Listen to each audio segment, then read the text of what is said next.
기도하시겠습니다.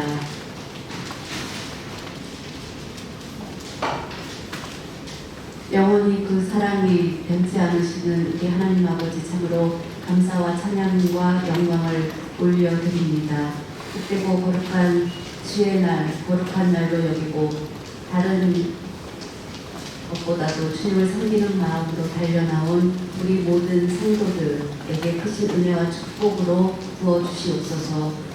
하나님 아버지, 이곳에 나와서 하나님을 만남으로 우리의 심령이 변화되고 새 사람이 되어서 하나님께 영광 올려드리는 길로 나아갈 수 있도록 허락하여 주시고, 말씀을 통하여서 심령이 회복되는 역사가 있게 도와주시옵소서. 또 오늘 이곳에서 그리고 유튜브로 예배드리는 모든 분들 가운데 은혜를 내려주셔서 상한 심령이 깨끗이 치유함을 얻고 하나님께 영광 올려드리는 모두가 되게 하여 주시옵소서. 감사드리며 모든 말씀 예수님의 이름으로 기도드립니다. 아멘. 할렐루야.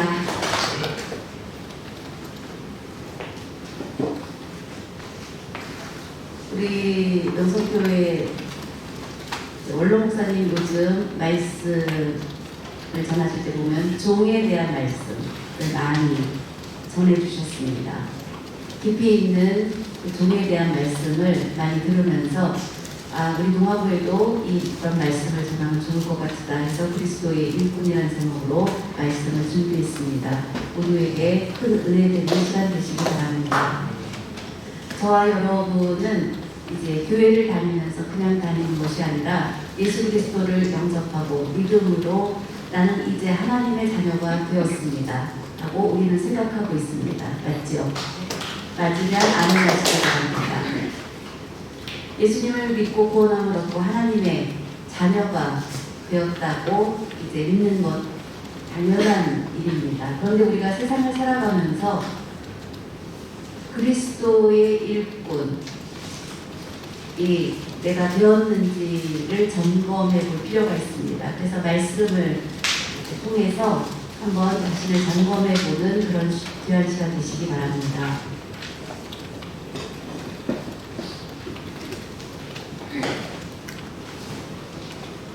친구가 되어주려는 라는 책이 있는데 그 책을 쓴 사람은 이제 나중에 말씀드리겠습니다.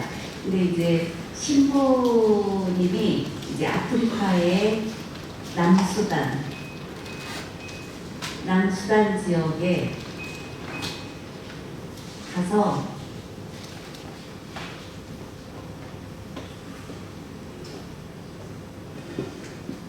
가난함을 부요함으로 또 아픔과 고통 가운데 있는 것을 다시 풍부함으로 바꿀 수는 없지만 이제 그 고통을 함께하는 그런 지역이 어딜까 생각하다가 극심하게 가난하고 가장 어려운 그런 아프리카 지역에 가서 이제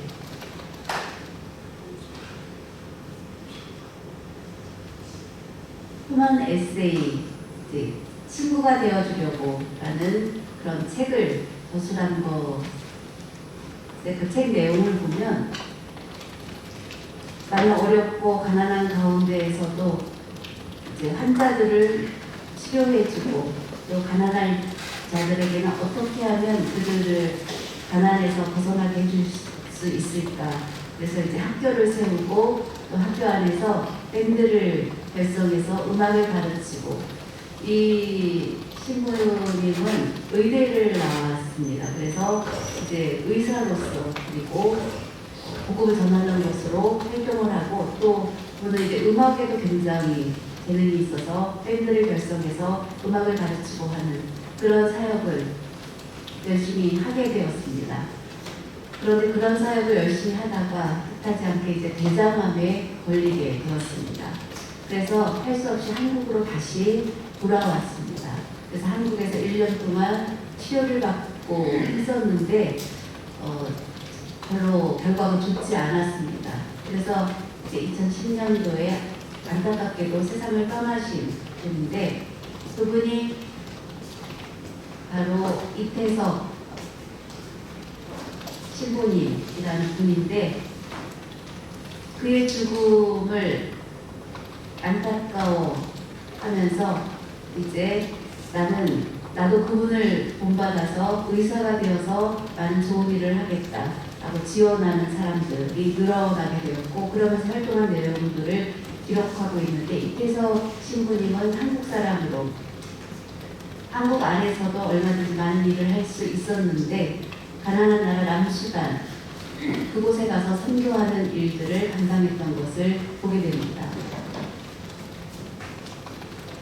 그런데 외국인 제임스 신부라는 분이 있는데 남수단 지역에 그 선교하는 그 모습을 보고 이제 감동을 받아서 이제 한국으로 정하지 않고 남수단 지역에서 열심히 의료 선교를 하고 어려운 사람을 돕고 하면서 어떻게 하면 많은 사람을 양육할 수 있을까 하면서 인재를 양성하고 선교하는 일을 했습니다. 먹을 것도 없고 굉장히 열악한 환경에서 인내하면서 열심히 그 사역을 해서 많은 사람에게 감동을 준 것으로 볼 수 있습니다.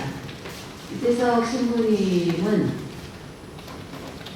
그리스도의 일꾼이라고 이제 많은 사람들이 그렇게 부르고 있습니다. 그분이 한 사역의 내용을 보면서 저와 여러분 모두도 이제 되돌아보면서 그리스도의 일꾼인가 나는 한번 자신을 궁금해보는 그런 시간을 가지면 좋을 것 같습니다.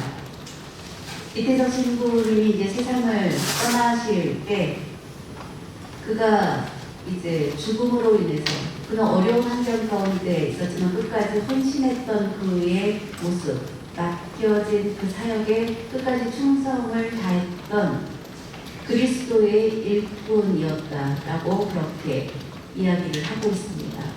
그러면서 우리가 가만히 생각을 해보면서 또 많은 부분에서 우리가 또 반성도 하게 됩니다.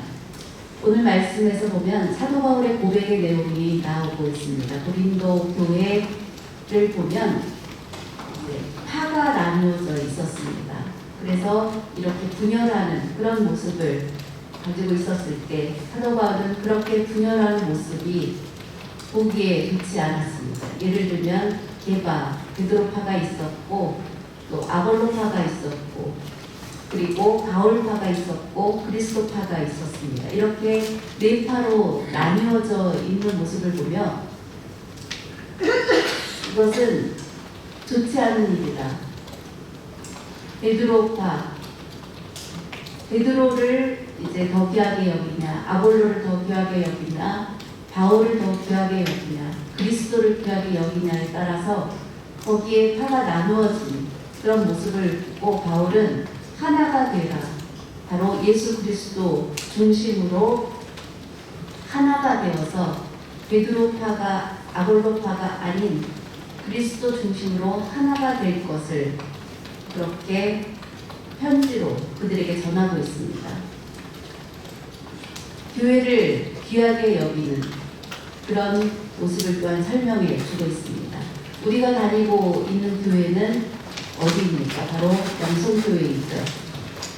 어떤 분은 명성 이렇게 수화로 이렇게 표시하는 분도 있고 또 그렇게 잘 이제 의미를 몰라서 그렇게 하는데 우리는 이제 밝은 소리 그래서 명성교회 이렇게 표현을 하는데 우리는 명성교회를 다니고 있습니다. 우리가 다니는 명성교회에 대해서 우리는 아주 귀하게 생각해야 됩니다. 교회는 사람이 마음대로 세워지는 것이 아니라 바로 예수 그리스도에 의해서 세워지는 것이 교회이고 교회는 곧 그리스도의 몸이라고 했고 교회의 머리는 바로 예수 그리스도라고 말씀하고 있습니다. 교회의 머리는 바로 예수님인 것입니다. 그래서 교회를 볼 때마다 우리는 항상 예수님으로 보면서 섬기는 그런 자세가 필요합니다. 이 땅에 있는 교회들은 교회의 머리는 바로 예수님인 것입니다. 바로 교회의 머리가 된 예수 그리스도 안에 있는 우리는 바로 가지다, 지체다 라고 그렇게 설명하고 있습니다. 그래서 머리하고 지체하고는 분명히 다 연결되어 있습니다. 전에 학위 수련회 때도 말씀을 전했었는데, 눈을 보통 안구를 산다. 눈의 가치가 얼마라고 얘기했습니까? 예, 1억이라고 했습니다. 눈은 아주 몸 중에서, 지체 중에서 아주 귀한 것입니다. 그래서 우리는 눈을 2개 가지고 있는데 그것의 가치를 보면 이제 2억이라고 말할 수 있는데, 우리가 보지 못하면 움직이는데 자유롭지 않습니다. 또 우리가 듣지 못하지만 볼 수 있기 때문에 자유롭게 움직이며 다닐 수 있는 것입니다. 눈은 그렇게 귀한 것이고 볼 수 있다는 것은 참으로 중요한 것입니다. 눈이 볼 수 없다라면 바로 모든 것이 어두워지게 되고 방향을 알 수 없고 자유롭게 움직일 수 없게 됩니다. 맞죠? 그래서 눈으로 볼 수 있기 때문에 또 몸이 움직이게 되고, 손과 발이 서로 관계가 없다라고 말할 수 없습니다. 손가락 하나만 상처를 입어도 온몸에 아픔을 느끼게 되고, 뇌에, 머리에 불편함이 있게 되면 온몸이 자유롭게 움직이지 못하는, 몸은 서로 더 연결되어 있는 기체인 것입니다. 그와 마찬가지라는 것입니다. 교회는 모든 지체들이 다 연결되어 있고 하나가 되었을 때 바로 예수 그리스도의 살아있는 그 모습으로 움직일 수 있다는 것입니다. 교회의 머리 대신 예수 그리스도 중심으로 향하여서 나갈 때 바로 그 하나님의 뜻을 잘 나타내는 교회가 될 수 있다는 것입니다. 우리는 코로나로 인해서 예배 생활에 많은 지장을 받았던 그런 경험들을 했습니다. 특별히 코로나로 인해서 주의를 지키는 정신들이 희미해졌고, 전에는 철저히 주의를 지켜야 된다라는 생각들이 우리 가운데 있었습니다. 그래서 주일이 되면 무조건 주일 전에 교회에 나가서 예배드리고 말씀을 듣고 교회에서 봉사하고 여러 가지 일을 교회 중심으로 해야 되는 것이 우리들이 그동안 생각했던 것인데, 코로나로 인해서 교회에 나올 수 없게 되면서 우리의 그런 믿음의 자세들이 점점 연약해지는 그런 환경이 되었습니다. 그러면서 코로나가 점점 줄어들고 있고 교회에 모일 수 있게 되었는데도 아직 교회에 많은 사람들이 모이는 숫자가 회복되지 못한 것을 볼 수 있습니다. 그런 모습들을 보면서 성경 말씀에 예수님의 재림이 다가올 때 참 믿음을 지키는 자를 얼마나 볼 수 있겠는가 라고 말씀하고 있습니다. 끝까지 믿음을 우리가 잘 발휘해야 됩니다. 코로나나 이런 환경 때문에 우리의 믿음이 흔들리는 것이 아니라 오히려 더 굳건한 믿음 위에 서는 우리 모두가 되시기 바랍니다. 끝까지 굳건한 믿음 위에 섰을 때 끝까지 믿음을 지키는 자에게 구원함이 있다라고 주님은 그렇게 말씀해 주셨습니다. 믿음을 끝까지 지키는 자가 구원함을 얻을 수 있다고 했습니다. 이 말씀을 다시 떠올리면서 말씀을 끝까지 믿음을 지키기 위해서는 그리스도의 일꾼이 되어야 한다는 것입니다. 그리스도의 일꾼이 되지 않으면 믿음을 끝까지 지켜나가기 어렵습니다. 우리는 예수님을 믿음으로 구원함을 얻은 그리스도의 일꾼인 것입니다. 그것을 우리는 잊지 말아야 합니다. 그리스도의 일꾼하고는 나는 상관이 없지, 난 그냥 교회만 다니면 되는데 왜 억지로 일꾼이다라고 하시나? 만약에 그런 생각을 갖고 있다면 바로 예수 그리스도를 영접한 믿음에 대한 확신이 아직 부족하다는 의미인 것입니다. 예수 그리스도를 영접하고 구원하는 확신을 갖게 된다면 그 다음에 나는 그리스도의 일꾼이 되어야 되겠다라고 생각하는 것, 그것이 바로 변화된 새 사람이 되었다라는 의미인 것입니다. 성경 말씀을 보면 1절 오늘 본문 말씀을 보면 그리스도의 일꾼에 대해서 소개해주고 있습니다. 4장 1절 말씀을 보면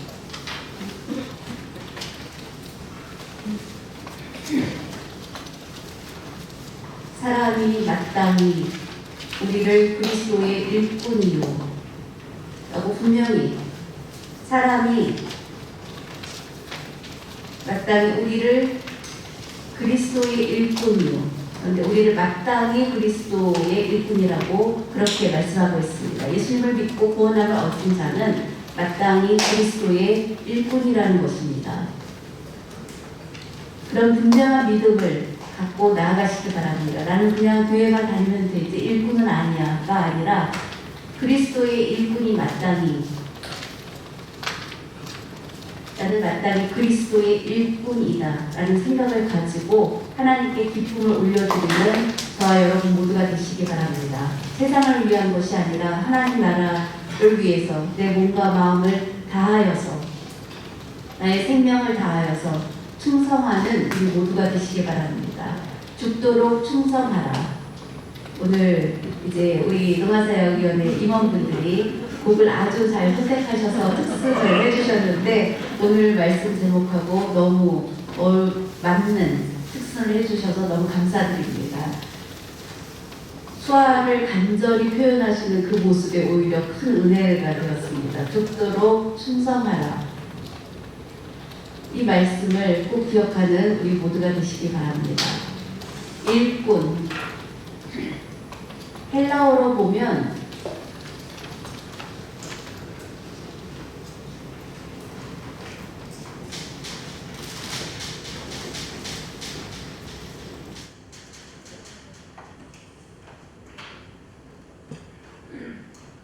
페페레타스라는 단어인데 그 단어의 의미는 여러분 배 아시죠?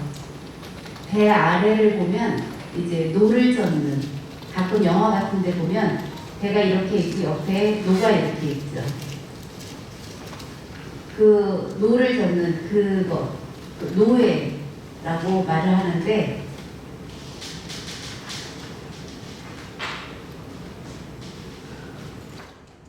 노예라고 말하면 우리가 바로 생각나는 것이 자유 부분에서 보면 자유가 없는 그런 존재들입니다. 노예는 그냥 시키는 대로 무조건 따라 사는 것입니다. 내가 원하는 나의 원하는 것과 생각을 말하지 않습니다. 그것이 바로 노예입니다. 여러분 예수님을 믿기 전 나의 삶의 모습을 보면 내 생각이 강했습니다. 내 생각 중심으로 그렇게 살았고 이기주의적인 그런 삶을 사는 것이 모든 사람들이 똑같습니다. 나는 이기주의적이지 않습니다 하는 분은 아무도 없습니다. 사람은 모두 다 똑같이 이기주의적인 성향을 가지고 있습니다. 그런데 예수님을 영접하고 구원함을 얻고 난 다음에는 그것이 잘못됐다는 것을 압니다. 왜 그렇습니까? 예수님을 영접함으로 성령이 내 안에 역사하면서 내 생각이 바뀐 것입니다. 아, 내 중심적인 생각, 이것은 잘못됐구나. 이제 이타주의적, 다른 사람을 배려하는 생각을 가져야 되는구나. 다른 사람을 신경 써주고 하는 생각을 가져야 되는구나 라고 생각이 바뀌게 되는 것입니다. 그것이 바로 그리스도인이 되는 것입니다. 사랑하는 여러분, 우리가 이제 배를 젓는 그 노를 젓는 그것의 의미인 노예는 바로 주인이 명한 것에 무조건 따르는 그런 사람인 것처럼 바로 예수 그리스도의 명에 무조건 따르는 사람이 바로 그리스도의 일꾼이 되는 것입니다. 만약에 따르지 않는다면 그리스도의 일꾼의 자격이 없게 되는 것입니다. 옛날에는 이제 주인이 있고 노비 머슴이 있었습니다.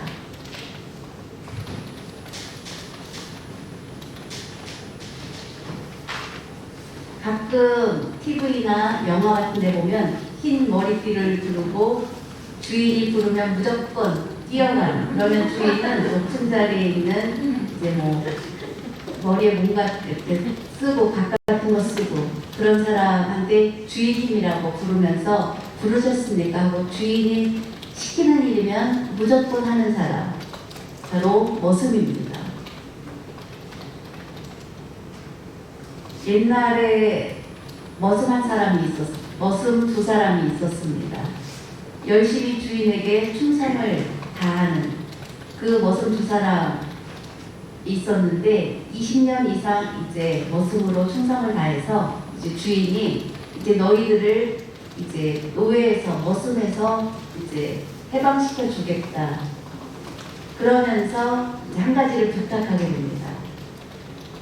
내가 앞으로를 위해서 이제 뭔가를 말하고 싶은데 그랬더니 무슨 말씀인지 하시라고 했습니다. 그때 이제 내가 이제 가지고 있는 엽전 아시죠? 가운데에 구멍이 뚫려 있는 그 엽전을 내가 많이 가지고 있는데 너무 많이 가지고 있기 때문에 그것을 좀 정리를 해야 될 것 같은데 이제 너희가 이제 평민이 되어서 돌아가기 전에 그 정리하는 것만 나를 도와주고 가라고 했습니다. 그랬더니 머슴 두 사람이 알겠습니다 하고 주인이 명한 대로 두 사람이 열심히 이제 엽전 쌓여있는 것을 모아서 그 묶은 지푸라기를 가져다가 그것을 엮어서 이제 그 안에다가 엽전 동전을 끼워서 열심히 정리를 했습니다. 그리고 이제 그 엽전 가운데 구멍이 뚫려 있는 것을 그 지푸라기를 짠 데다가 다 끼워 넣기 시작했습니다. 그리고 한 종은 그렇게 끼워 넣는데 그것이 잘 맞게 끼워지지를 않았습니다. 그래서 힘들게 그 일을 하루 종일 했습니다. 다 그 일을 마치고 주인이 보니까 이제 열심히 그 지푸라기를 잘 일정하게 엮어서 엽전을 많이 낀 그 종을 보고 내가 끼웠으니까 그 엽전을 다 가지고 가라고 했습니다.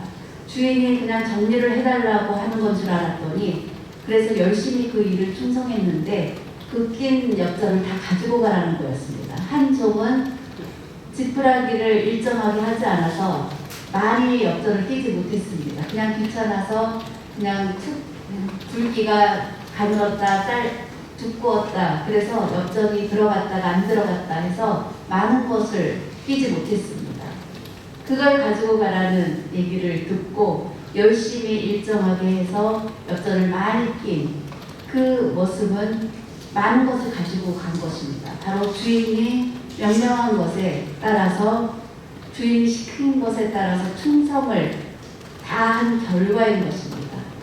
그냥 대충 해야지 그것이 아니라 진실된 마음으로 최선을 다한 그 모습은 결국은 그 많은 것을 주인이 주어서 결국은 큰 돈을 가지고 떠나갔다고 합니다.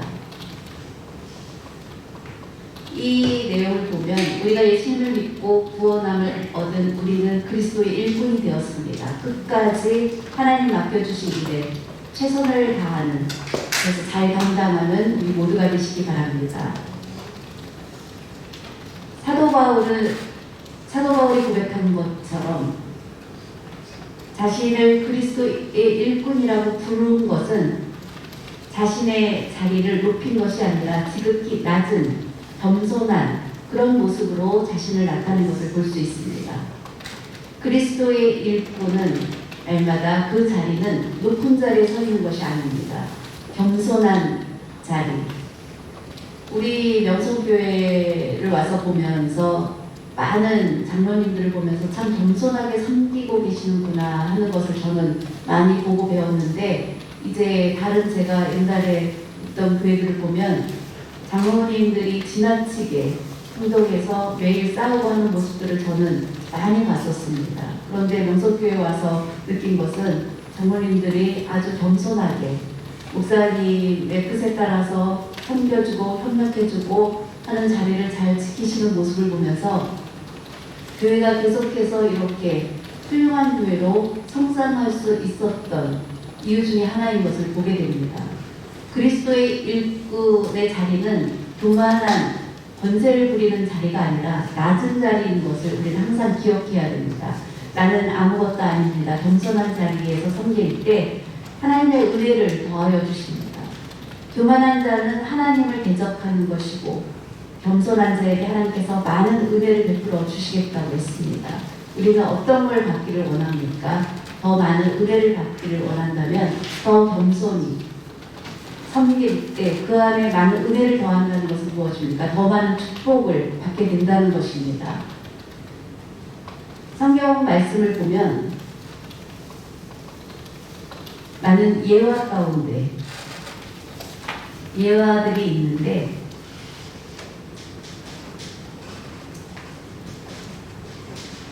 한 예화를 소개해 드리겠습니다. 밀라노는 바로 이태리에 있는 곳인데 그 밀라노의 주교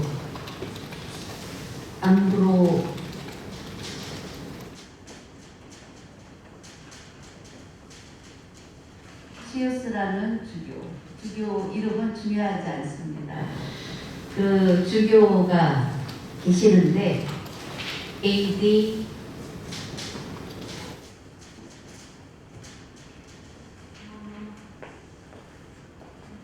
390년 하면 그 당시에 밀라노를 맡고 있는 주교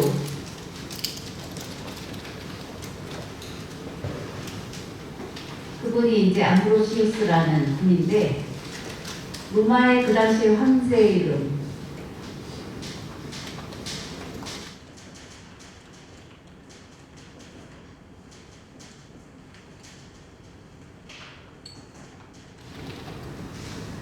로마 그 당시 테오도시우스라는 황제가 있을 때였습니다. 그 황제가 있을 때 이제 반란이 일어나게 되었습니다. 그래서 그 반란을 일으키면서 1,500명을 죽이는 그런 악한 일을 하게 된 그 황제입니다. 그러니까 어느 날 이제 부활절 때가 되어서 이제 그곳에 부활절 행사에 참여하려고 했습니다. 그때 주교 암브로시우스는 그 많은 사람을 학살한 왕을 여기에 이 자리에 함께할 수 없다. 그래서 그것을 막았습니다. 그 당시 로마는 굉장히 힘있는 국가였고 그 힘있는 국가의 황제인데 그 행사에 참여하지 못하게 되었습니다. 그래서 왕은 이제 황제는 할 수 없이 거절을 당하고 다시 성탄절이 되어서 이제 교회에 가게 됐습니다. 그런데 그때에도 교회에서는 그가 오는 것을 허락하지 않았습니다. 그렇게 되니까 이제 로마의 황제는 너무나 기분이 나빴습니다. 그래서 성경을 보면 다윗도 죄를 짓지 않았는가라고 그렇게 얘기했습니다. 그때 암브로시우스 주교는 다윗의 죄를 본받고 싶으십니까? 다윗은 회개했던 것을 본받으시기 바랍니다. 라고 이야기를 했다고 합니다. 그 얘기를 들은 황제는 조용히 생각을 하고 그리고 1,500명을 학살한 큰 죄를 범한 것, 즉 그는 결국 회개하게 되었다고 합니다. 그가 회개하고 나서 하나님을 영접하고 구원함을 얻고 한 그 모습을 보고 그 다음부터 교회 행사에 참여할 수 있게 되었다고 합니다. 그때 왕은 말하기를 암브로시우스 주교는 정말로 그분에 대해서 평가하기를 나의 평생에 진리의 말씀을 준 사람은 암브로시우스 한 사람뿐이었습니다. 그 사람은 불의와 타협하지 않았고 불의와 타협하지 않은 위대한 하나님의 그리스도의 일꾼이었습니다. 라고 그렇게 평가했다고 합니다. 나는 암브로시우스로 인해서 나의 잘못된 길에서 돌이켜서 올바른 길로 설 수 있게 되었다라고 말합니다. 암브로시우스는 복음을 전하는 자입니다. 복음의 비밀을 맡은 자로서 담대하게 복음을 전했고 그 사람은 바로 참된 그리스도의 일꾼이다 라고 그렇게 평가했다고 합니다. 이런 모습, 바로 그 당시 주교 없지만 하나님의 말씀 중심으로 담대하게 전했던 것을 보게 됩니다. 우리 기독교인은 그리스도의 일꾼인 것입니다. 그리스도의 일꾼은 어떤 사람인지 분명히 우리의 자리를 알아야 합니다. 하나님의 말씀에 맞지 않은 것에 대해서는 잘못됐다라고 이야기할 수 있는 담대함도 가지고 있어야 합니다. 우리는 성령의 충만함을 받지 않으면 그런데 담대할 수가 없습니다. 이 땅에 수많은 기독교인이 있지만 담대하지 못하는 이유, 그리고 불안에 떨고 그러면서 복음을 담대하게 전하지 못하는 그런 경우가 많이 있는데, 담대함을 얻기 위해서 우리는 성령의 충만함을 받아야 합니다. 바울은 담대함을 얻을 수 있었던 것, 그는 성령의 충만함을 받았기 때문입니다. 복음을 전하는 데 있어서 두려워하지 않았고, 그를 핍박하는 자들이 많았고, 그를 비난하는 자들이 많았고, 감옥에 갇히기도 했지만 두려워하지 않고 담대하게 복음을 전하고 많은 영혼을 구원하는 위대한 사도가 된 것입니다. 어떻게 그럴 수 있었습니까? 바로 맡겨진 일에 충성을 다하는, 고린도전서 4장 2절 말씀을 한번 다 같이 보겠습니다. 고린도전서 4장 2절 말씀입니다.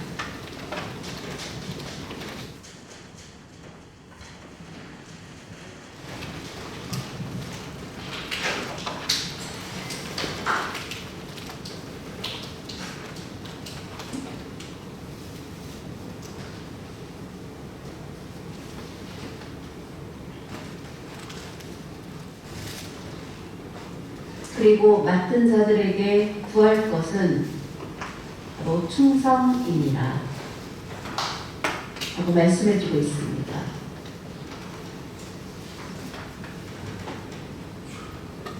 충성은 헬라어로 보면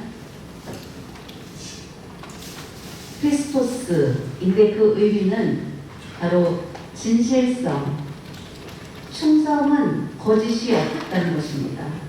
충성은 진실라며 표현이기도 합니다. 맡겨진 자, 맡은 자들에게 구할 것은 충성이라고 말씀하고 있습니다. 주님께서 말씀하실 때 이해하고 충성할 수 있는 모두가 되시기 바랍니다. 국정원에 우리는 가본 적이 있죠. 여러분도 아마 같이 가신 분들이 몇 분 계시는데, 국정원에 가서 보니까 정말 이렇게 그 일을 하다가 그 목숨을 잃은 분들이 별로 표시되어 있는 것들을 보았습니다. 지금은 더 늘었겠지만 제가 방문했을 때는 이제 49명인가 50분이 이제 그 일을 하다가 세상을 떠나신 분, 그것이 국정원이기 때문에 공개하지는 않지만 나라를 위해서 일하다가 그 생명을 잃은 분들이 별로 이제 표시되어 있는 것을 보았습니다. 이름 없이 바로 국가를 위해서 일하다가 죽은 분들이 거기 표시된 것을 보면서 생명, 하나밖에 없는 생명을 국가를 위해서 바쳤구나 하면서 이제 감동을 받은 적이 있는데, 바로 충성이라는 것은 나의 생명까지도 두려워하지 않고 결단하면서 맡기는 것, 그것이 바로 충성인 것을 보게 됩니다. 미국의 유명한 대학 가운데 예일대학이라는 곳이 있습니다. 예일대 옆에 이제 비석이 하나 그 안에 세워져 있는데, 그 젊은 청년의 비석인데, 그것을 보면 예일대를 다니는 중에 영국이 쳐들어왔을 때 군대의 자원에서 들어가게 되었습니다. 미국을 위해서 내가 싸우겠다. 그러면서 이제 거기서 맡겨진 일이 이제 정보 일을 맡게 되었습니다. 그래서 정보 일을 맡게 되면서 전쟁이 일어남으로 인해서 어떻게 하다가 이제 그 사람이 붙잡혀가게 되었습니다. 바로 국가의 정보를 알고 있는, 기밀을 알고 있는 사람인데, 그 기밀이 누설되면 국가가 아주 위험할 그런 상황이 되었습니다. 많은 정보들을 다 이제 고백하라고 많은 고문들을 받고 많은 괴롭힘을 당했지만 조금도 누설하지 않았습니다. 끝까지 무설하지 않아서 결국은 죽임을 당한 사람입니다.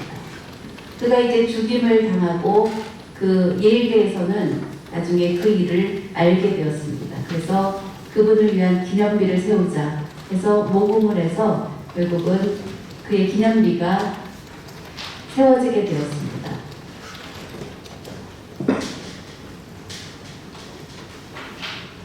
나단 헤일이라는 사람입니다. 젊은 나이에 청년의 나이입니다. 그런데 국가의 비밀을 다 그 일을 하면서 다 알게 되었고 군사정보도 다 알고 있는 그 청년인데 다른 나라 적에게 그것을 누설하지 않고 끝까지 침묵했던, 그래서 결국은 죽임을 당하게 되었습니다.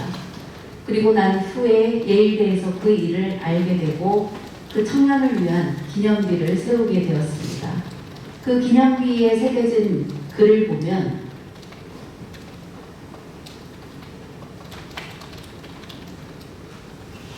나는 나의 조국을 위하여 단 하나뿐인 그 생명을 바쳤을 뿐이다. 자기 나라, 자기의 조국을 위해서 하나뿐인 생명을 바친 것, 하나밖에 없는 그 생명을 바로 국가를 위해서 바친 것을 볼 수 있습니다. 나단 헤일은 바로 미국이라는 자신의 국가를 위해서 자기의 생명을 바친 것처럼 예수 그리스도를 믿는 하나님 나라의 일꾼인 우리는 그 하나뿐인 생명을 그리스도를 위해서 바치는 그런 충성을 할 때 하나님이 기뻐하신다는 것입니다. 바로 충성은 그런 것입니다. 예수님은 우리를 죄에서 구원하시기 위해서 바로 생명을 바치신 충성을 다하신 것입니다.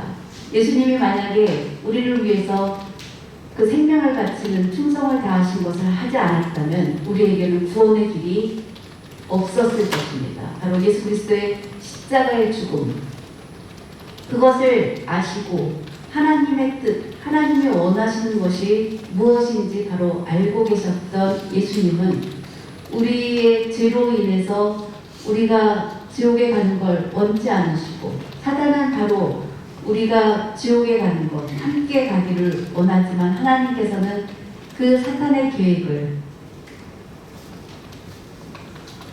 막으시고 그걸 해결하기 위해서 바로 오직 해결하실 수 있는 분, 예수 그리스도를 보내주신 것입니다.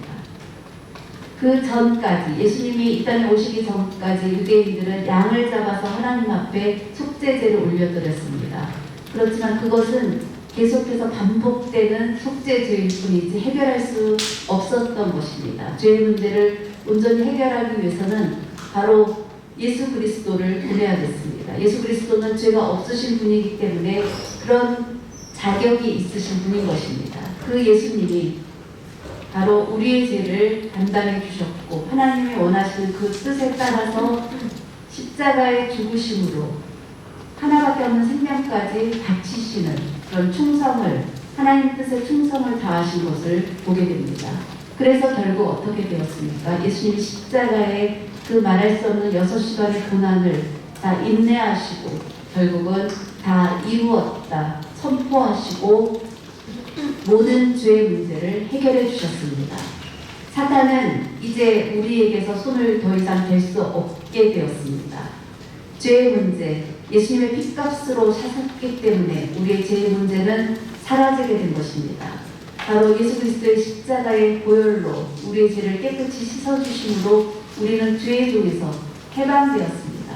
이제 사탄의 권세에서 해방되어서 자유로운 몸이 되어서 하나님께 영광을 올려드릴 수 있는 그런 사람으로 바꿔주신 것입니다. 예수님을 믿고 구원함을 얻은 자는 이제 하나님의 자녀가 된 것입니다. 하나님의 자녀가 되는 자에게 하나님 나라의 상속자로 우리를 그렇게 정해주셨습니다. 상속자가 됐다는 것은 바로 천국 백성이 된 것입니다. 그 영광스러운 나라, 그 하나님 나라를 우리가 선물로 받은 것입니다. 얼마나 감사한지 모릅니다.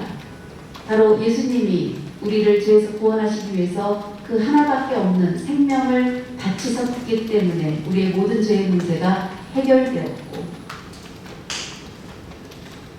그 예수님으로 인해서 죄의 문제가 해결된 우리들, 사탄은 가만히 있지 않습니다. 계속해서 우리 믿는 사람들 어떻게든지 그 믿음에서 떠나게 하려고 계속해서 우리를 시험하고 있습니다. 여러분 보십시오. 로마 시대 때 보면 기독교인들을 심하게 박해했습니다.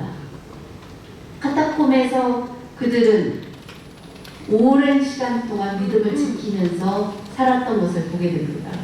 그 다음에 또 유럽을 보면 카톨릭으로 인해서 또 어려움을 겪었고 기독교가 핍박을 받는 그런 큰 고난의 역사가 있었습니다.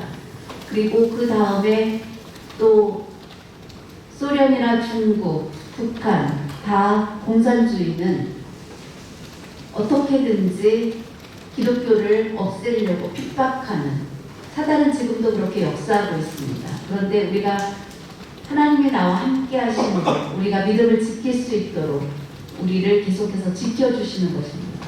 지금도 우리는 계속해서 그 사탄의 시험에 싸워서 이겨야 되는 가운데 있지만, 이 땅에도 복음이 들어오면서 많은 교회들이 세워지게 된 것 얼마나 감사한 일인지 모릅니다.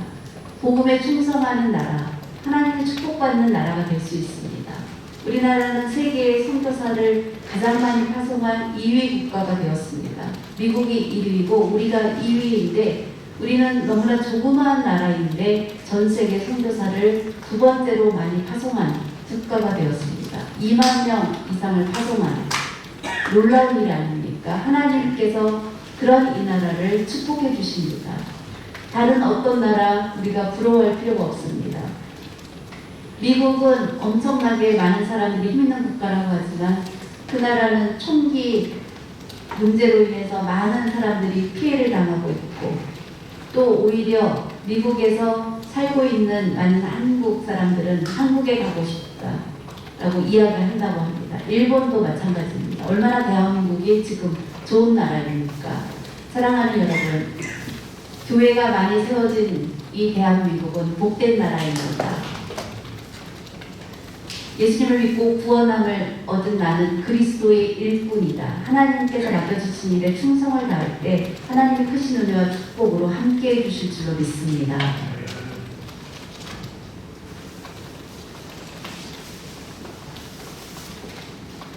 오늘 성경을 보면 분명히 말씀해 주고 있습니다.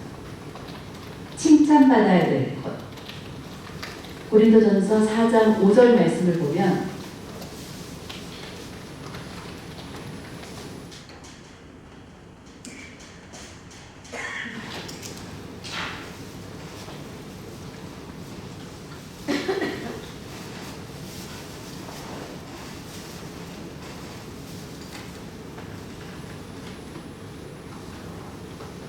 그러므로 때가 이르기 전 곧 주께서 오시기까지 아무것도 판단하지 말라.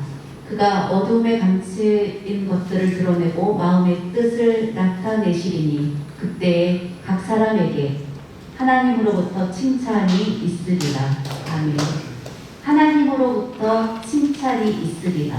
이 말씀을 꼭 기억해야 됩니다. 사람에게 받는 칭찬이 아니라 우리 그리스도의 일꾼은 하나님으로부터 같은 사명을 잘 감당하고, 사람이 주는 칭찬이 아니라 하나님으로부터 칭찬을 받는, 사람에게 받는 칭찬을 기뻐하지 말라는 것입니다. 그것은 오래가지 않습니다. 하나님으로부터 받는 칭찬이 영원하다는 것을 우리는 꼭 기억해야 합니다. 교향곡을 작곡한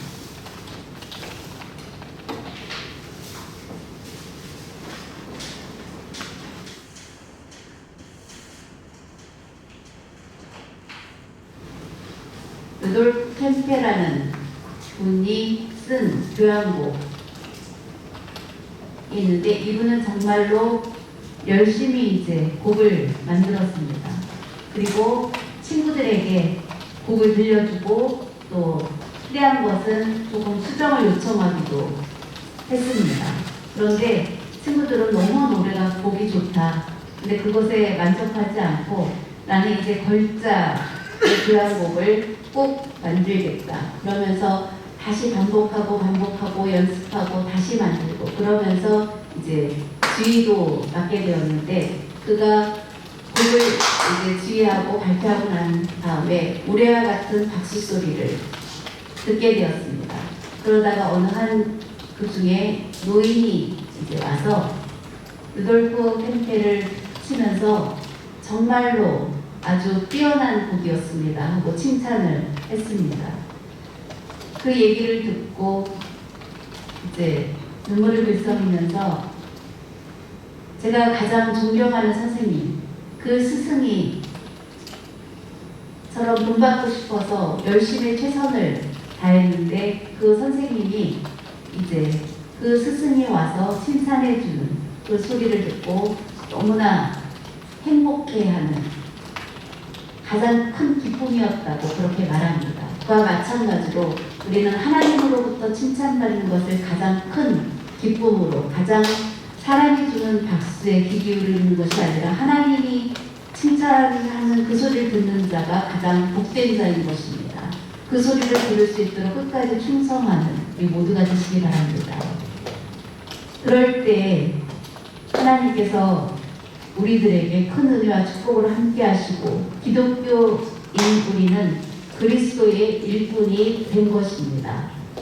이미 우리는 그리스도의 일꾼입니다. 다 같이 수화를 한번 해보겠습니다. 나는 그리스도의 일꾼입니다. 그러면 그 다음에 옆에 분과 집사님은 그리스도의 일꾼입니다. 네, 그리스도의 일꾼입니다. 서로 그렇게 인사 나누시기 바랍니다. 이제 말씀을 정리하겠습니다. 미국의 미네소타 주의 어떤 감리 교회가 한 곳 있는데 이제 아주 추운 날이었습니다. 극심한 추위, 영하 35도로 떨어지는 우리나라는 그런 기온이었던 적이 한 번도 없었습니다. 거의 살인적인 추위와 같은 그런 추운 날이었습니다. 그때 이제 주일이 되었습니다. 너무 추워서 이제 사람들이 오지 못하게 되어서 반 정도 모였을 때 88세 된 할머니가 계셨는데 나는 아무리 추워도 교회 가야 된다 하면서 차를 이제 운전해서 그 이웃에 사는 100세 할아버지가 있었는데 그 100세 할아버지를 차에 태우고 또 교회 가다가 94세 된 할아버지가 또 살고 계셨는데 그분도 또 가다가 차에 태우고 그리고 이제 운전을 해서 교회에 가서 예배를 드렸습니다. 목사님이 그 모습을 보고 너무 감동을 받았습니다. 어떻게 이렇게 살인적인 극심한 추위, 영하 35도인데도 이렇게 교회에 나오셨냐고 물었더니 나는 작은 십자가를 지고 갈 뿐입니다. 저는 부족한 것이 많습니다. 이건 아무것도 아닙니다. 그렇게 이야기를 했다고 합니다. 그래서 목사님은 그 할머니의 그 이야기에 큰 감동을 받고 책을 쓸 때 예화로 그것을 쓰셨다고 합니다. 88세인데, 98세인데도 끝까지 이웃들을 함께 모시고 교회에 나오는 그 일에 충성을 다했던 모습입니다. 비가 오나 눈이 오나 바람이 부나 관계없이 교회에 충성할 수 있는 우리 모두가 되시기 바랍니다. 다 같이 기도하겠습니다. 사랑의 하나님 아버지 감사드립니다. 주님 주시는 말씀 그리스도의 일꾼에 대해서 생각해 보았습니다. 우리 모두는 다 같이 그리스도의 일꾼이 되었습니다. 겸손하게 주님의 뜻에 순종하며 하라 하지 말라 하는 것에 이해하고 따르는 저희들이 되게 하여 주시옵소서. 말씀에 온전히 충성을 다하는, 그래서 하나님으로부터 주시는 축복을 받고 나아가는 믿음 생활이 되게 하여 주시옵소서. 우리의 믿음이 부족했던 것은 회개합니다. 이제 그리스도의 일꾼으로 나의 자리를 분명히 알고 그 자리에 설 수 있는 저희가 되어서 평생 동안 하나님께 영광을 올려드리는 그런 그리스도의 일꾼으로서의 삶을 살아가며 교회 중심, 하나님 말씀 중심 위에 설 수 있는 저희가 되어서 하나님께 큰 기쁨이 되는 저희가 될 수 있도록 도와주시옵소서. 감사드리며 모든 말씀 예수 그리스도의 이름으로 기도드립니다.